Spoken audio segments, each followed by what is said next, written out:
Welcome to Uriah Heep, the Magician's Podcast. I'll be covering every studio song the band has recorded and every bonus track that I can find. Each week we'll go over a new song from the beginning to where they are currently, and as they keep adding albums, I'll keep adding shows. Let the deep dive party begin. In the magic garden, some were singing, some were dancing. Hello and welcome to another episode of Uriah Heep, the Magician's Podcast. I am your host, Scott Haskin, here with a fan-based podcast endorsed by Uriah Heep themselves.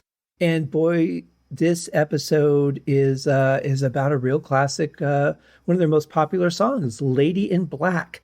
And in a way, I started loading up the template and I thought, wow, I'm about to cover Lady in Black. This is kind of epic, if I could use the word.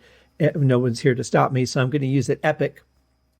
And the more I thought about it, I thought, well, what am I going to talk about? And, you know, there's not that much actually to say. The song really speaks for itself. It's very simple, very straightforward. It just builds very nicely. Great vocal. Ken Hensley sings this one. And it just starts and you get what the song is about, and then it builds and it builds. So it's really more vocal and lyrically driven than musically, but the music plays, gives a great support stage for the vocals. Other than that, that's really about all there is to it.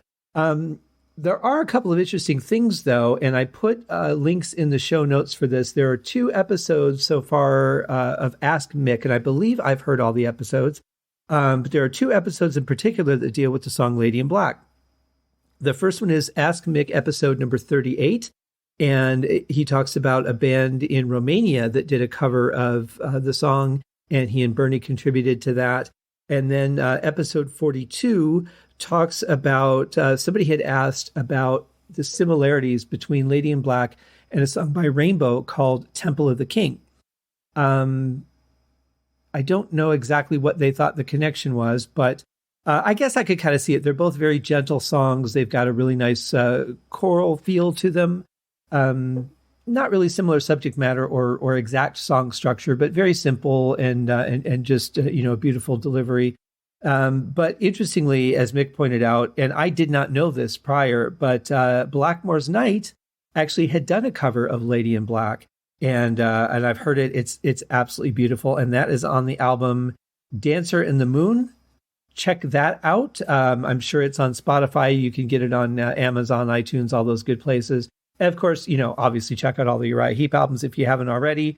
And, if you're on iTunes or you're on Amazon and you're checking things out, take 2 seconds and leave a rating, at least hit, a number of stars, whatever you like. But it really helps with everything, and everyone who's trying to promote kind of helps them cut through and get noticed. It also helps a lot of people that are on the fence for purchases. If they see there's a lot of positive ratings, they're a lot more likely to give it a chance. So please do that. And, for the podcast as well. But I'm very excited to talk about Lady in Black. It's definitely a favorite of the fans of Heep, and it's one song that when you say Uriah Heep, when people say, "Oh, I know them in America," but I can't think of any of their songs. If you play them a little bit of a couple of different songs, there's ones that they're likely to know, possibly Gypsy, The Wizard, Easy Livin', Lady in Black. Those are the 4 songs that I would say are probably most commonly known among people that I've interacted with over the years. And so it's definitely a favorite. The first time I saw Heep play it here in Vegas, they did it. I don't recall them doing it the last time I saw them when they opened for Priest, but they were also playing a shorter set. So, when you're playing a shorter set, you have to be a little choosier. And there's so many great songs to choose from. I mean, 50 years, 24 albums. Where do you pick and choose? That's a really difficult thing. Maybe they did play it and I just don't remember. It's been a while, but it's a great song. And I've heard a lot of different live versions of it, between ones that Ken Hensley has done solo and ones that the band themselves have gone on to do. And there's some really great ones out there. Check it out. Just do a search. Like I said, I'm not really covering the live stuff at this point. But there's a lot of great stuff out there. And with all the bootlegs and tons of live albums that are available from Uriah Heep, I'm sure you'll find at least a handful of versions that you like. So, I really don't have a lot to say in pretext to the song, so I'm just going to go ahead and start playing the song. Here it is, guys, the masterpiece that it is, Lady in Black.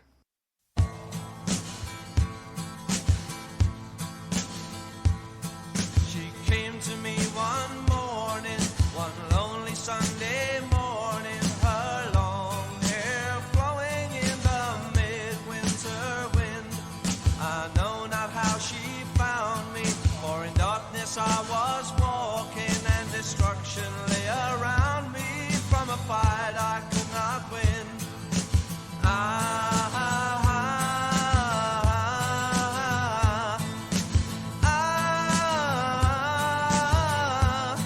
Not much of a musical setup before the vocals kick in, which this band is typically known for doing, some sort of elaborate musical introduction to a song. But this just cuts right to business. And I love the tonality of it. It's very simple strumming, very simple drums, but that reverb on the snare just makes all the difference. That it just makes the sound huge.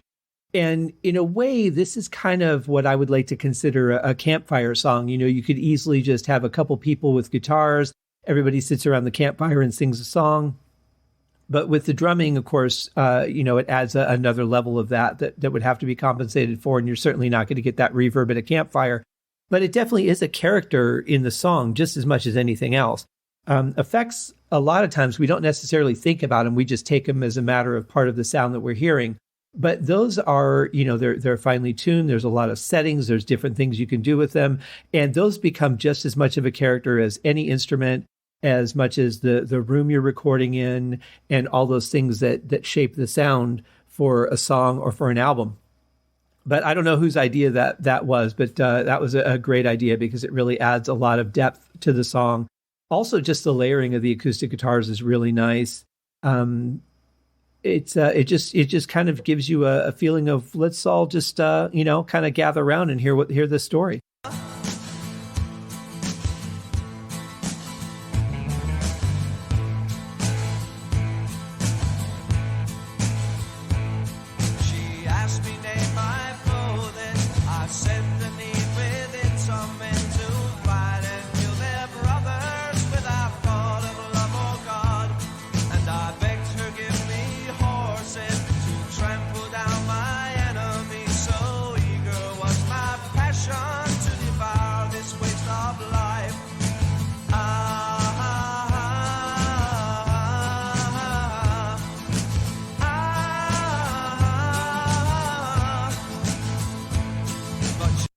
So here we have the addition of the electric guitar with a little distortion on it. Not real heavy, just something to kind of blend in a little bit above the acoustic guitars, which is really nice.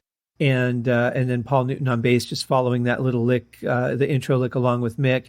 And it's just got a nice feel to it. The drums are just keeping that solid beat. Interestingly, there's something missing from the drums. If you guys have noticed, there is no hi-hat or ride cymbal happening. It's just bass drum and snare. There's no toms, there's no rolls, no nothing. It's just straight beat. And I think that works really well for this song because the focus, again, really isn't to be detracted from the story, and then the music really just helps move this along. So it's interesting, again, all those choices that are made. Every choice to not do something is much of a choice as it is to do something. So the choice to not put a fill in every time you could or you should normally is another musical choice. And it's really interesting that they went in this direction, but it certainly works for this particular style of song. But she would not think of battle that reduces men to animals, so easy to begin and yet impossible to end. For she, the mother of all men, did counsel me so wisely, then I feared to walk alone again and asked if she would stay.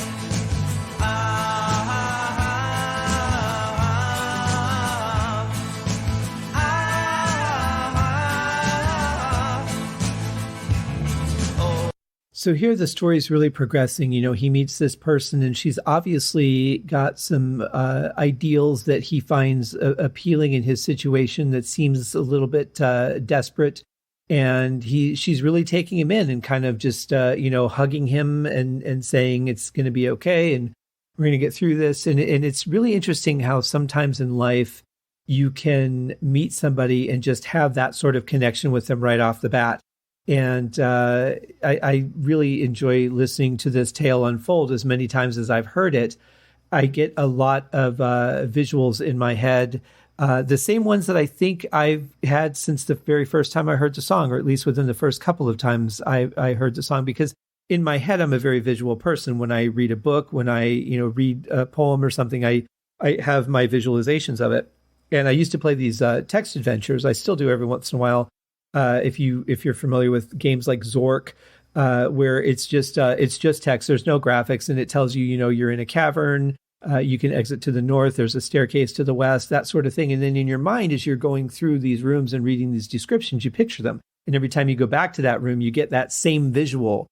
Some people can't do it. There's an actual condition that prevents people from visualizing things. I can't think of what it's called. But certainly in a story like this, it's something that's really meant to be, I'm telling you the story and just imagine it unfolding as I'm telling it to you. But I definitely feel that there's a connection between the character Ken's singing as and this mysterious lady in black. And she's obviously concerned about the situation. She wants to help. And the question is, can she? The other thing I like is the return of that little lead-in that we heard when Mick started his distorted guitar before, just that da-da-da-da-da, that kind of breaks up the monotony of just the song being straight strumming and just adds a little bit of a touch to it. Nothing too dramatic, nothing over the top, just a little thing to put in there to make it a little bit different and keep you interested in going, well, wait a minute, I thought this was just strumming. What's going on here? And you have to throw things in like that every once in a while. Otherwise, songs can get a bit stale if they're just repeating over and over. And as someone who used to write music that just repeats over and over, I know what I'm talking about. Oh, lady, lend your hand, I cried. Oh, let me rest here at your side. Have faith and trust in me, she said, and fill my heart with life. There is no strength in numbers, have no such misconception, but when you need me, be assured I won't be far away.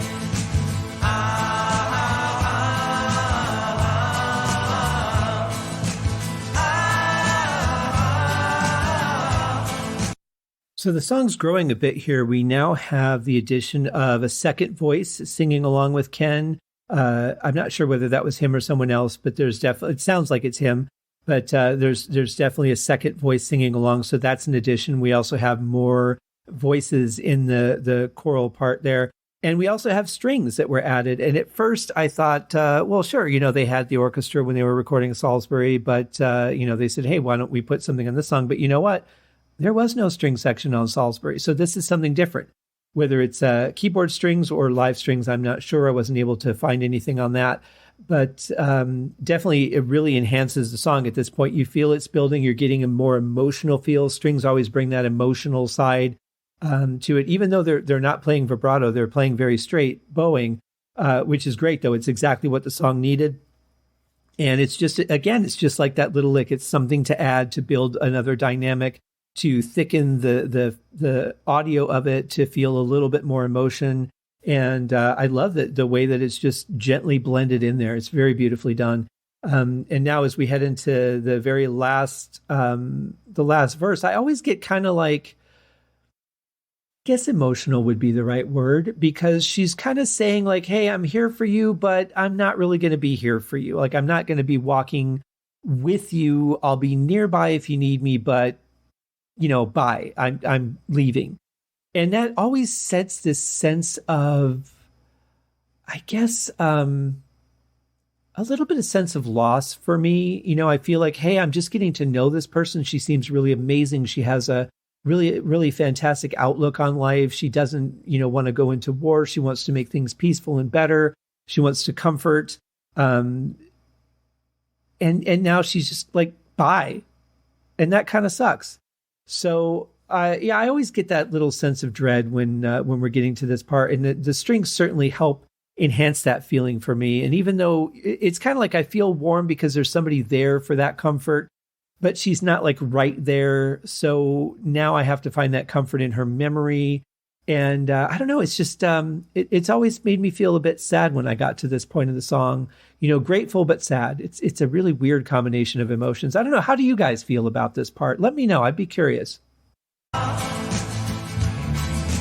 having spoke, she turned away, and though I found no words to say, I stood and watched until I saw her black cloak disappear.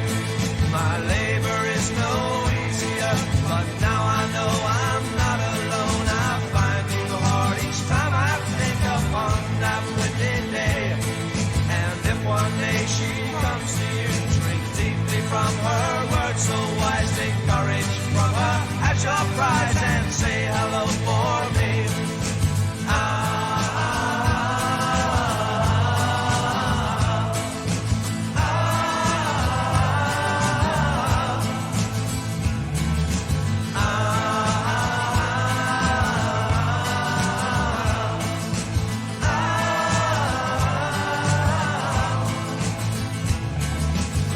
So I don't know about you, but I kind of feel like the character, I always say the character because it's, unless you're writing as a personal story, this happened to me, and doing it, almost as a biography, to me, it's always a character that you're singing as, because it's not your story.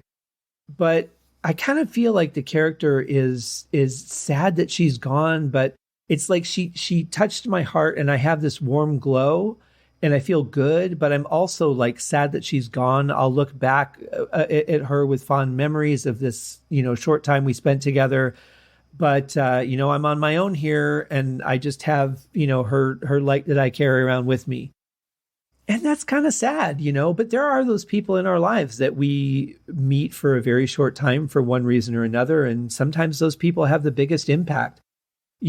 When you're a kid and you're growing up, you think that the people that you meet are going to be in your life for the rest of your lives. And I don't know about you, but for me, there's very few of those people are still around. And they're here on earth, but as far as being around in my life, and there's a handful that I've been able to maintain relationships with for the last 40 plus years. But most of people, they just move in different directions, and you lose contact and that sort of thing. But there's some people that you meet and you're like, wow, my life is forever changed. I'm so glad you're here. And you think that there's going to be this long-term thing, and there just isn't, but there isn't the need for it. You don't get the chance to grow apart. You only get a chance to know each other to a certain extent, but there's something about them, or maybe for them, there's something about you that has changed their outlook or the way that they want to be. And maybe that's the only reason that your paths crossed. And I kind of feel like that's what's happening in the story here. It's not a matter of this being a lifelong companionship. It's a matter of, she came in, she touched his life, he touched her life, and that's all that needed to happen. And now he can walk down the road happier, a little bit lighter, knowing that you don't need to go into battle with everything. Sometimes there's other ways to deal with it. And I kind of feel like that's the story that's being told here. Again, just my opinion, just what I've felt. And a lot of this too, when I think about it, is just the initial interpretation I had when I first heard the song, or within the first couple times of getting to know the story. So if I were to have heard it now, I might find something different in it, but I don't know. I think this is where I would probably end up landing no matter what. So let's hear the rest of the song, because the chanting continues. I kind of look at it as, somebody telling a story and then everybody, like singing him into the next part. It almost in celebration of this person. But they do a little bit of a variation here that's coming up, and it's pretty nice. And then it's just going to fade out. So we're just going to listen from here through the end of the song, and then we'll talk about the alternate version.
Yeah, it's almost a little bit haunting the way that it fades out. And I think the album version that I had went on a couple seconds more, and it almost sounded like they were singing a little bit lower, but I don't think they actually were. Sometimes when you change the volume, you get the perception that the tone is changing even when it's not.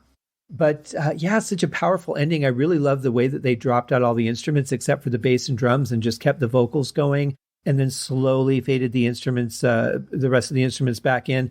I would imagine that they probably just played straight through it, and that was done in the mix. Probably was easier to just keep strumming it, keep that rhythm going, and then just drop that down when they were doing the mix down.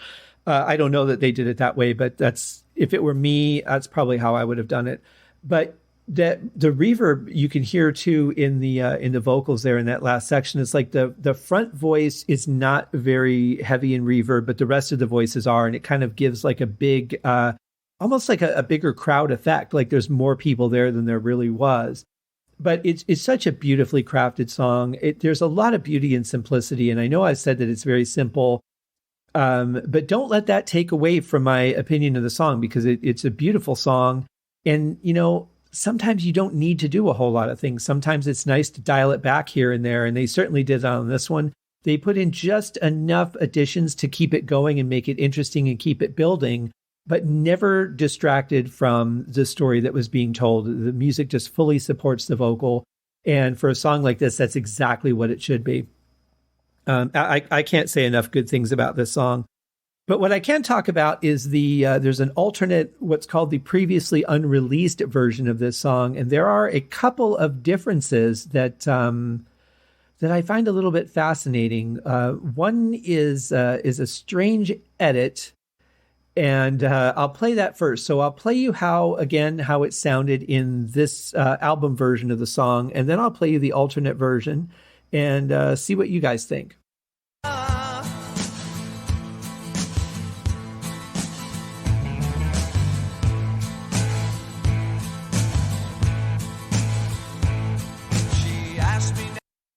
So again, that was the version that we just listened to, the album version, and then here's the section from the unreleased version.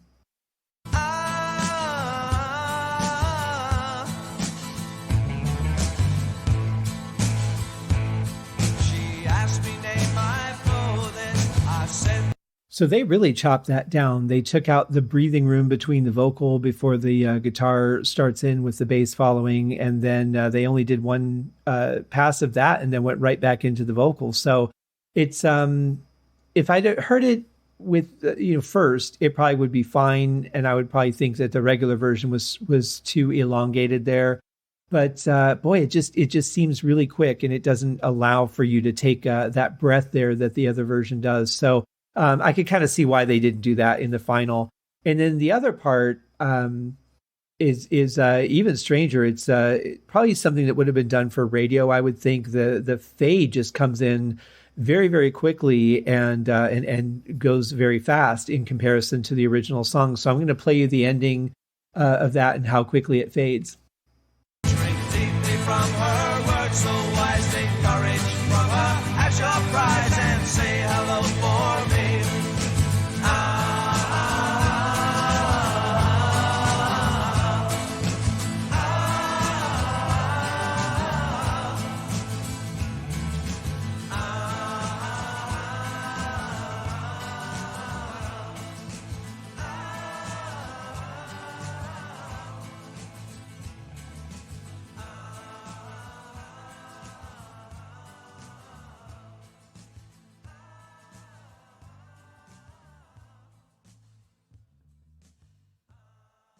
So I could see if that was a potential radio edit. I don't know if that was the intention, but that fades very quickly, and you're just getting to that part where the acoustic guitars start to drop off, and you just have the drums and bass and vocals, and you're missing out on that, and then that part coming back in after. So it's kind of short to me, but again, I'm so used to the album version that anything that strays from that isn't a completely different version, like if it was a different recorded vocal or something like that, it's always going to feel a little bit off. But I did do a little bit of digging, and in the notes I did find that Ken wrote, "Lady in Black was written in early November in Bradford, was inspired by the vision of an unknown girl, and is unusually constructed using 4 acoustic guitars as the basic and a heavy vocal chant arrangement. Looking back, it could have been based around a nice time in Munich." I've never been to Munich. I don't know what that means, but it's, there's times where creatives will just see something and they can write an entire song around it. A friend of mine once told me, there's a song in everything. The fact that I wear glasses, there's a song in that. There's several songs in that. Every little thing that we see or do could be a song. It's whether it's a story worth telling, if you can find a way to make it interesting, or worth people, or getting people to take the time and then them feeling it was worth it and wanting to share that or listen to it again. All those components come together, but there is a potential story in just about everything. And I would agree with that. I think it's very possible if you use your imagination, you can find something to talk about. So I don't know if this was an unknown person he saw in real life or just something that kind of crept into his head, but that's what he said about that in the notes. And it's just a beautiful song, one of the fan favorites, and you can certainly understand why. I would definitely encourage you guys to check out those 2 Ask Mick clips that I put the links to in the show notes, as well as go and check out the Dancer in the Moon by Blackmore's Night, and listen to their version of Lady in Black. It's actually really nice. And they also did, for Rainbow fans, they also did a version of Temple of the King from Ritchie Blackmore's Rainbow on that album. And it's very gentle, very lovely. It's always been a good song. But the irony is that the person that wrote in to Ask Mick said that he thought that there was a similarity between those 2 songs, and they both ended up on the same album from Blackmore's Night. So I don't know, maybe he heard that and he thought there was a connection there. Or he didn't know about it at all. But either way, that's kind of interesting. But thank you guys. Happy Friday. I appreciate you guys joining me for the journey through this wonderful song, both versions of it. It's definitely a beautiful one. And I hope that you guys have a great weekend. Coming up next week, we'll be finishing off this album. We've got 3 more songs to cover. And of course, like I said, the episode for Salisbury, I expect to be a little bit longer than a half an hour. So thank you guys very much. We'll see you next week. Have a great weekend. Cheers. Thank you for joining me on this episode of Uriah Heep, the Magician's Podcast. If you have enjoyed this show, please consider going over to Apple Podcasts or your favorite podcast outlet, leaving a rating or a review. Be sure to subscribe to make sure that you are notified when new episodes are available. Please be sure to share this podcast with your fellow Uriah Heep enthusiasts and anyone who you think would like Uriah Heep, which should be everyone. And if you are so inclined, please feel free to contribute to the Patreon account. And if you are not a Patreon subscriber, you can also pay through the PayPal link on the website listed in the show links below. I would also like to thank Uriah Heep for their very generous support of the show, and thank you guys for listening. We'll see you in the next episode. Happy days!